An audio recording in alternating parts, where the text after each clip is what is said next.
All right, you all, welcome back to the Black Mind Garden, where we are remapping minds so you can create a life you design.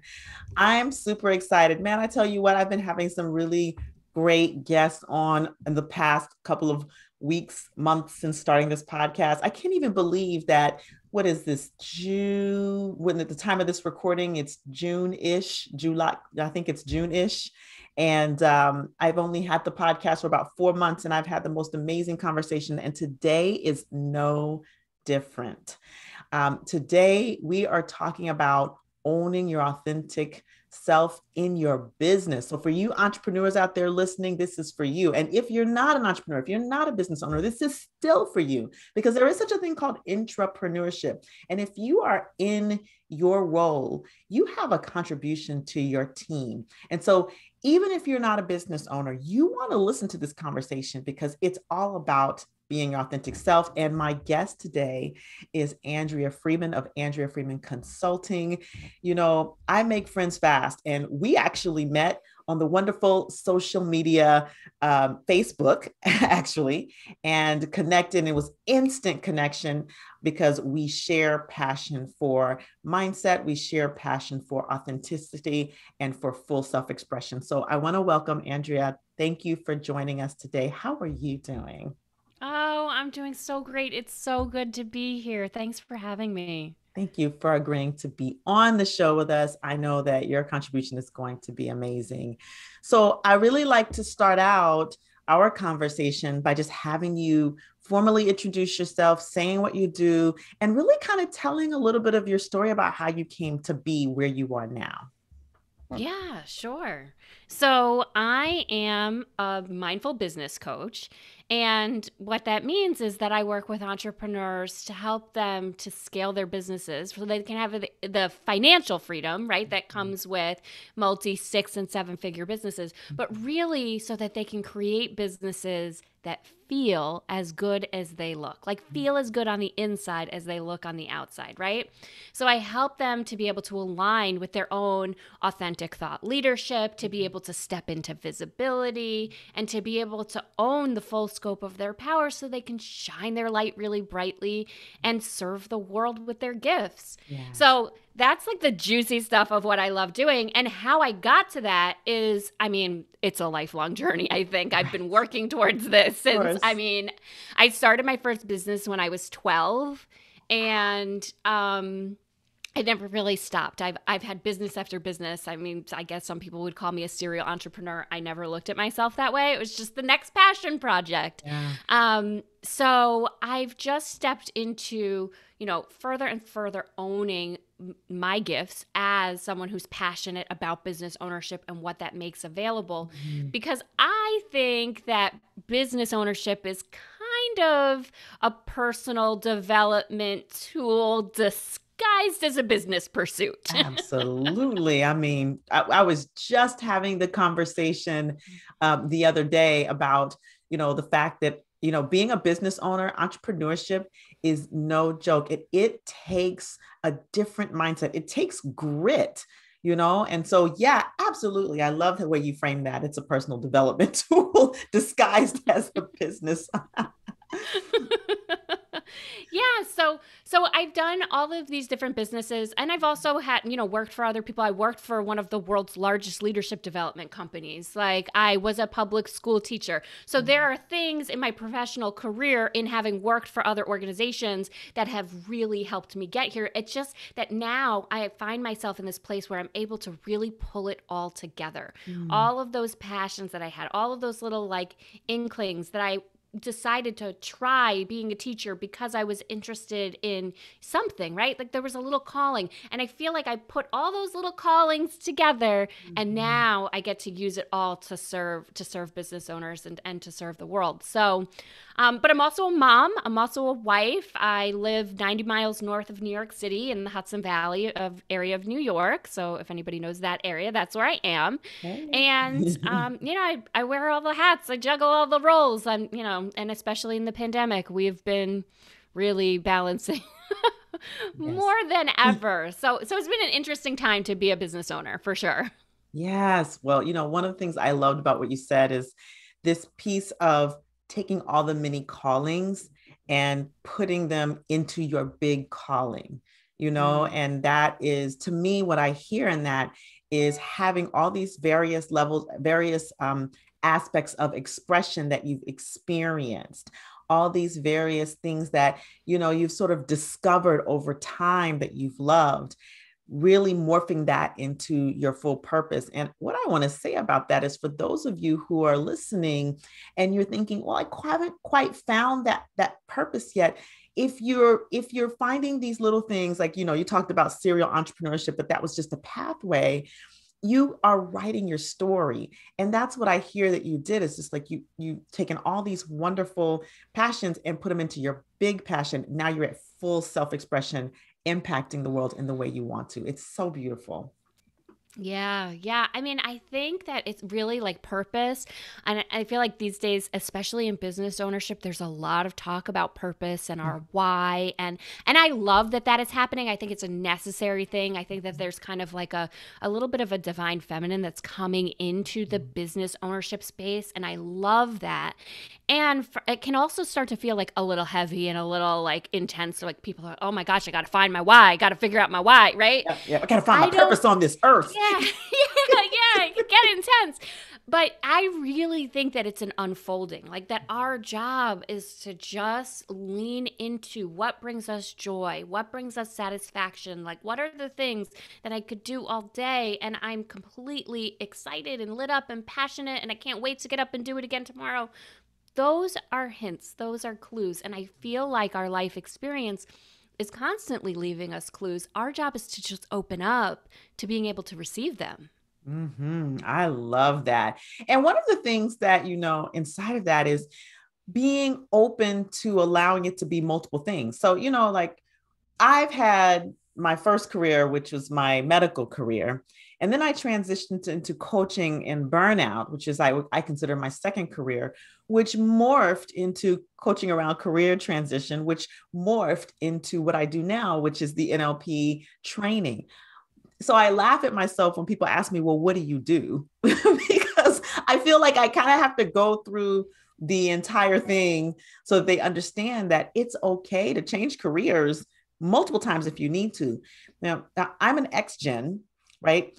And our parents were baby boomers whose mindset was get a job, work for 60 years, then retire. One career, Uh right? huh. Which didn't leave much for full self-expression or authenticity, right? We, the X Gen, woke up in the middle of that, doing what our parents told us to do, and said, hold up, this is not working. We don't have to stay on this train. So now here we go, grappling, and that's where multiple careers comes in. But I think there could be a sense of guilt, and I'd love your feedback on this, a sense of guilt for people who like want to step out of employeeship and into entrepreneurship, a sense of guilt of having spent all this time, maybe even all this money, and dedicated all of this towards a degree or a path, and then getting off and then getting on to go to somewhere else. Yeah. Well, I think we're all in evolution, and I don't think that we're meant to do one of anything forever. So I think that there's some freedom in that, right? Mm-hmm. Now, when I was 25 and I was a public school teacher, and I was like pretty clear pretty quickly. I mean, I was in the public school for probably like 3 weeks, and I was like, oh, this is not a fit for me. I'm not supposed to be here. For me, I got really nervous because my parents had paid for me to go to college, right? So to tell them that I spent all this time, all these years in school, that they spent all this money and I'm not going to do it seemed like such a significant and almost hurtful thing to have to share with them. Mm-hmm. If I had the ability to do it again, I would probably have not taken that part of it so seriously, like so Mm-hmm. intensely, because it has all served me. Right. Going to school for education, being able to design curriculum, being able to understand and assess like really quickly where people are, where they want to go, how to get them there, how to bridge that gap, the knowledge, the learning, the prime background, like all of that stuff that I learned, I use it completely. I used it as a caterer, actually. I used it as an event planner. I used it as a coach. I've Yeah. used it for all of these different expressions that I've had. Yeah. I just definitely had that wake up call at 25 that I wasn't willing to settle Right. for one thing. Like the pension wasn't worth it for me, Right. and that I deserved to be happy not someday, but Mm-hmm. every day. Mm-hmm. And I remember actually visiting at the time, my grandfather was very sick. He had stage 4 lymphoma. And so I was in the hospital with him visiting. And I said, I'm going to leave teaching. And he Mm-hmm. said, well, why are you leaving teaching? And I said, I'm just going to follow my bliss. I know I deserve to be happy. And he looked at me and he was like, okay, Joseph Campbell, you go do that. That's And of hilarious. course, 25, I was like running home and like, who's Joseph Campbell? Right. Like, I didn't know what he was talking about. But I just knew, like, sometimes you just have a sense that there is something else for you, something bigger inside of you to share, some bigger impact that you want to make, like some other way that you want to touch lives or just enjoy the work that you do. And if you're honest with yourself about that and Mhm. you're willing to lean into that your life is meant to be joyful, Girl. it can uncover a lot, a lot, a lot. And quite honestly, it gives permission to people around you to do the same. Because why I was so locked into that I need to do something for the rest of my life is everyone else around me had done something for the rest of their lives. They Right. were, I don't want to say settling, but they were doing the thing that they had been kind of Mm-hmm. taught to do. Mm-hmm. And they weren't necessarily all turning to their heart, to the Mm-hmm. internal voice for the Mm-hmm. answer. Right. And I think more than anything that we all come with our own answers built in. And Mm-hmm. if we develop the practices to be able to quiet down and listen to those internal callings, Mm-hmm. we are receiving guidance all the time. Absolutely. That's everything that is my like the NLP aspect of what I do is about, right? The Mm. unconscious mind is that connection to deeper self, but also connection to higher self. Like it allows you the space to get quiet and connect with whatever that thing is that's larger than you. That gives you the messages of what to do next, that intuition.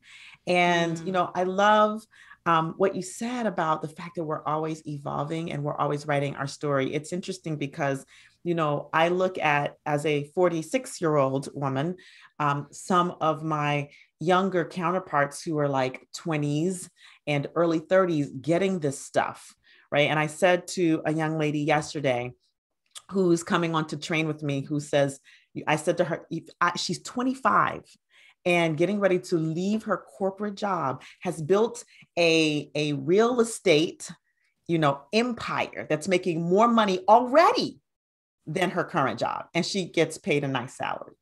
Mm. And I'm like, girl, if I had known what you know back then, right? Yeah. And then, I feel like I say God's timing is the right timing, right?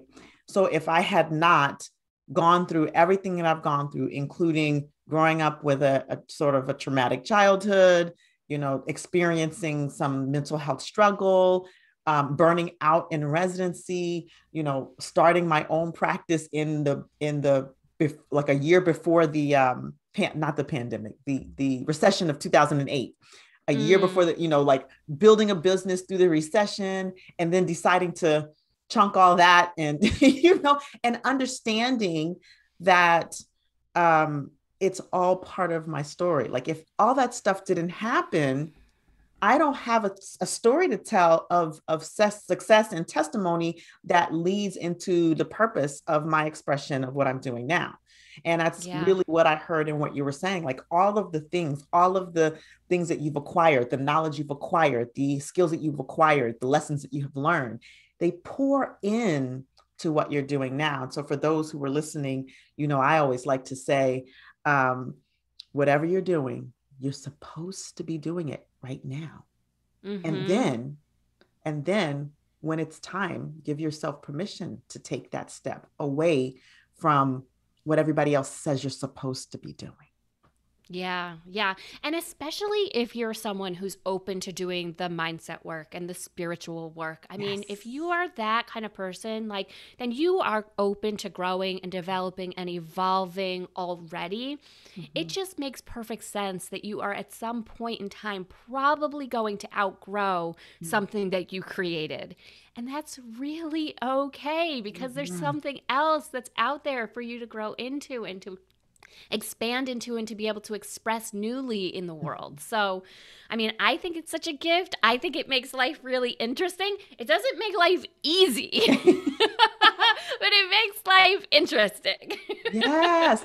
Well, I wonder for you what you see in terms of like the biggest obstacles when people are coming your way, especially because you do like you do deal with the mind as I deal with the mind. What are Mhm. some of the obstacles and the self I would say self-deprecating conversations that go on that hold people back, and how do you take your people through uh, conquering those and eliminating those? Yeah, yeah. So I dealt with this actually on a really personal level in my own business as an event planner. Mm-hmm. And I developed what I call the host your life method because I had a chance when I was an event planner I was doing celebrity, very high level, very high profile events. And Mm-hmm. so being around these really high performers all the time gave me a chance to see like how aligned they are. I don't necessarily think that everybody always thinks of celebrities as a brand, but Mm-hmm. they definitely are. And how much they pull from their own, like exactly who they are and shine that in the world Mm-hmm. is really, really impressive to me. Or at least I was around a lot of enlightened celebrities. Like, I Yeah. mean, I was super fortunate. Yeah. So I got to start to kind of pull that way of being into my own business. And I realized that you can be kind of in one of two places in the world. Mm-hmm. You can kind of go through life as like a guest at a party, to use, event planning metaphor here. Mm-hmm. And when you're a guest, like you don't get to have a say in the music or who's invited or the food that's served, right? Like you Mm-hmm. take what's offered. And Yeah.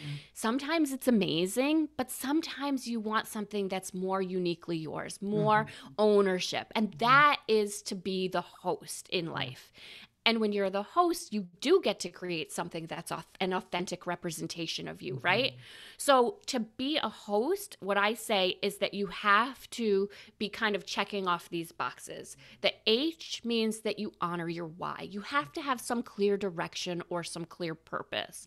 That then you need to own who you truly are. So, that's the O, right? Yes. You have to be willing to dial into all of who you are, not keep at arm's length any Mm-hmm. part of yourself. Mm-hmm. Now, that's a process, right? Yeah. Like you're like starting to open up to it, and then there's some other thing that you realize that you're keeping out, right? So that's Mm-hmm. always an unfolding. Mm-hmm. It's kind of like peeling back those layers of the onion that they say Yes. in the work of transformation. There's always a new layer to get to. Yes, absolutely. So that's a really active process, and the thing that helps us be able to do that work and pull back those layers is to shift our perspective, to be Mm-hmm. willing to cultivate the practices and the habits to Mm-hmm. be able to shine our light more brightly. Right. And then ultimately, when you do all of that work, when you are really clear about who you are, why you do what you do, the way you do it, and what makes you unique, Mm-hmm.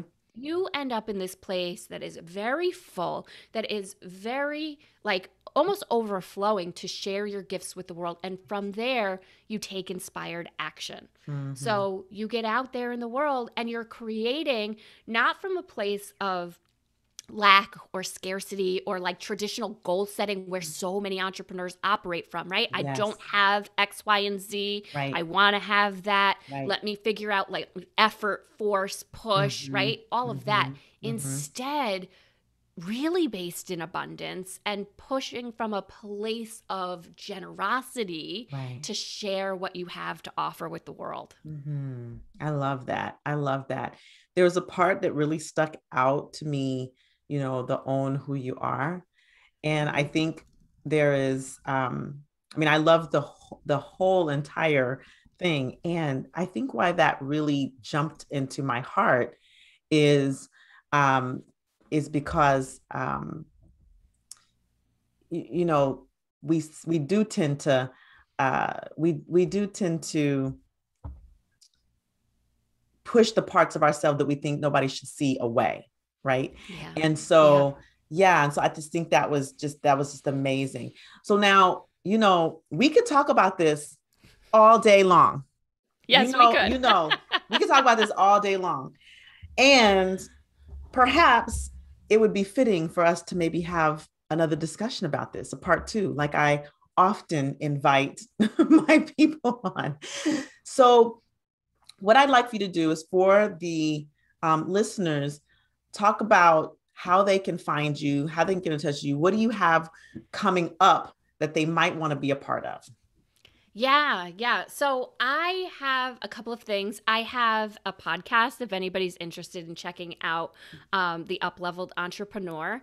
And inside of my private Facebook group, which is the Uplevel Collective, I do free live trainings, like basically on a monthly basis. So the next one that we have coming up is called the Podcast Powerhouse Masterclass. And that's all about stepping into visibility and being able to own your authentic thought leadership. There's a lot of training about how to create your thought leadership, that thing that makes you as a brand like inimitable, just like unable to be copied and completely unique, so that you can start to shine your light and highlight exactly what you have to offer and magnetically attract your soulmate clients. Awesome. Awesome. Well, we will have all of this information in the show notes, you all. And if you're watching the video, in the description. So please go check out Andrea, go get with her masterclass. And any last words that you want to leave for our audience? Yeah. So, I mean, I say let your business evolution, your personal evolution fuel your business revolution. I love That is definitely one of the things that I operate by. And it's really been a guiding light for me. So, for anybody who's interested in doing the work and stepping into their authenticity to take things to the next level in their business, who you're being, that's your access. All right, all right, all right. Well, you heard her, Andrea Freeman of Andrea Freeman Consulting. Go check her out. We thank you so much for having this conversation. And you all, thank you for listening. We are on every Wednesdays with our guest. And if you like this episode, please share it, as well as leave a comment or review so that people know that coming behind you, that this is a transformational conversation happening here. And so everyone, you all have a great rest of the day, have a great rest of the week, and we will see you on the next episode. Namaste.